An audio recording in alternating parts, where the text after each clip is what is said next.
میرے پیارے بھائیوں بزرگوں ساتھیوں، واللہ میں یہ بھی بات کہنے کے لیے یہ سوچ کر آیا، آج جن حساس ترین حالات سے میرا یہ وطن عزیز پاکستان گزر رہا ہے، واللہ ہم دیکھ رہے ہیں اتنا خلفشار، اتنا انتشار، اتنے جھگڑے، اتنے فتوے، اتنے مسائل، ایک دوسرے کے خلاف پھٹے ہوئے بٹے ہوئے منقسم، صرف ایک نہیں میرے محترم بھائیوں، حکومت کے اندر اپنے جھگڑے، حکومت کے جو ہے اپوزیشن سے جھگڑے، اپوزیشن کے حکومت سے جھگڑے، وہ اس کو ڈاؤن کرنے کے لیے لگا ہوا ہے، وہ اس کو ڈاؤن کرنے کے لیے لگا ہوا ہے، وہ اس کو نیچا دکھانے کے لیے، اس کی زندگی کے گندے احوال اور ویڈیوز دکھانے کے لیے وہ لگا ہوا ہے۔ حکومت جو ہے اپوزیشن کے خلاف، اپوزیشن حکومت کے خلاف، پھر جو ہے حکومت اداروں کے خلاف، ہمارے ادارے حکومت کے خلاف۔ صرف اسی پر بس نہیں، دینی لوگ، دینی جماعتیں سارے آپس میں پھٹے ہوئے، ایک دوسرے کو برداشت کرنے کے لیے تیار نہیں، ایک دوسرے پر فتوے لگانے کے لیے، ایک دوسرے کو نقصان پہنچانے کے لیے تیار ہیں، اس کو برداشت کرنے کے لیے تیار نہیں۔ میرے محترم بھائیوں، یہ میں کسی اور کی نہیں بات کر رہا، جو ان لوگوں کی بھی بات کرنا چاہتا ہوں۔ میرا مقصد کسی پر تنقید نہیں ہے، میرا مقصد 100% خیر والا ہے۔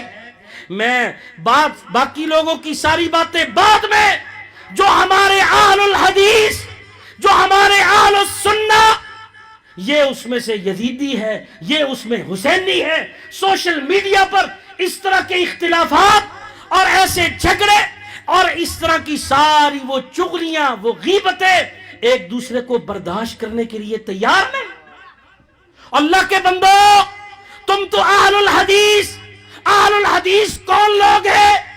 اہل الحدیث کسی فرقے کا نام نہیں، یہ کسی علاقے کی طرف بلانے والے نہیں ہیں، یہ کسی شخصیت کی طرف بلانے والے نہیں ہیں، یہ صرف کتاب و سنت کی طرف بلانے والے لوگوں کو اہل الحدیث کہا جاتا ہے۔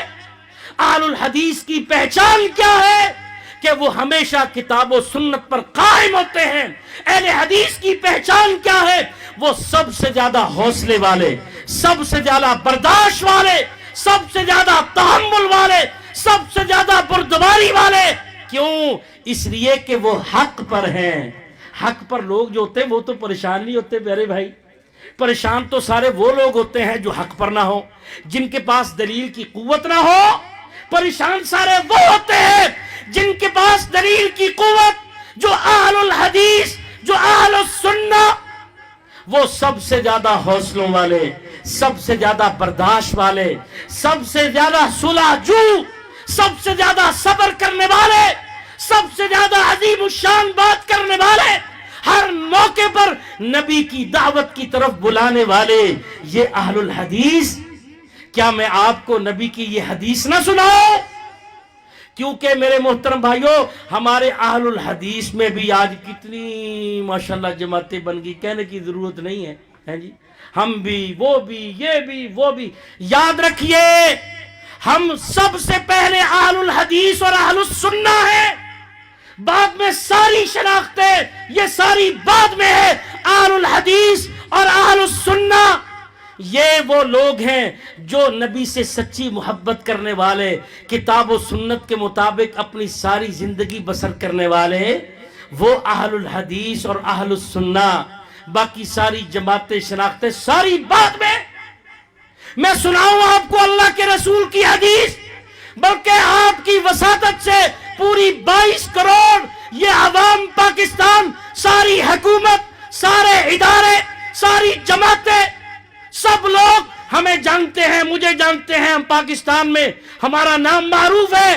سنو اس حدیث کو، ابو الدرداء رضی اللہ عنہ راوی ہیں اس حدیث کے، فرمایا الا اخبرکم بافضل من درجۃ الصیام والصلاۃ والصدقۃ قالوا بلا یا رسول اللہ صلی اللہ علیہ وسلم فقال رسول اللہ صلی اللہ علیہ وسلم اصلاح ذات البین۔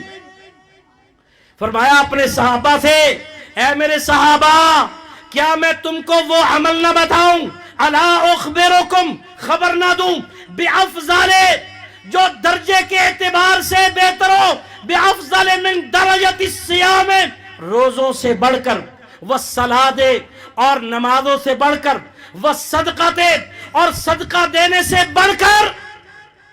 ایک عمل تم کو ایسا نہ بتاؤں جو تمہاری یہ نفلی نمازیں اور نفلی روزے مراد ہیں، جو تمہاری نمازوں سے بڑھ کر ہو، جو تمہارے روزوں سے بڑھ کر ہو، جو تمہارے صدقہ و خیرات سے بڑھ کر ہو۔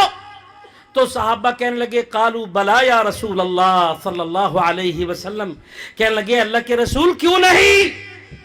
تو آپ نے فرمایا اصلاح ذات البین، وہ عمل جو نمازوں سے بڑھ کر، تمہارے روزوں سے بڑھ کر، تمہارے صدقہ و خیرات سے بڑھ کر، وہ عمل یہ ہے کہ تم صلح جو ہو کر رہو، تم باہمی جھگڑوں سے بچو، ایک دوسرے کو عدم برداشت کے سلسلے، یہ فتووں کے سلسلے، یہ نقصان پہنچانے کے سلسلے، یہ انریسٹ کریٹ کرنے کے سلسلے، یہ مسلمانوں کا اتفاق و اتحاد پارا پارا ہو جائے، اللہ اکبر، تو ایسے سارے گناہوں سے بچنا اور صلح جو ہو کر رہنا، اپنے بھائیوں کو برداشت کرنا، حوصلے کے ساتھ رہنا، امن کے ساتھ رہنا، کسی کو نقصان نہ پہنچانا، اصلاح ذات البین، تمہارے معاشرے میں یہ کیفیت ہونی چاہیے، تمہارے رہن سہن میں، تمہارے معاشرے میں آپس میں صلح جو ہو کر رہنے کا عمل۔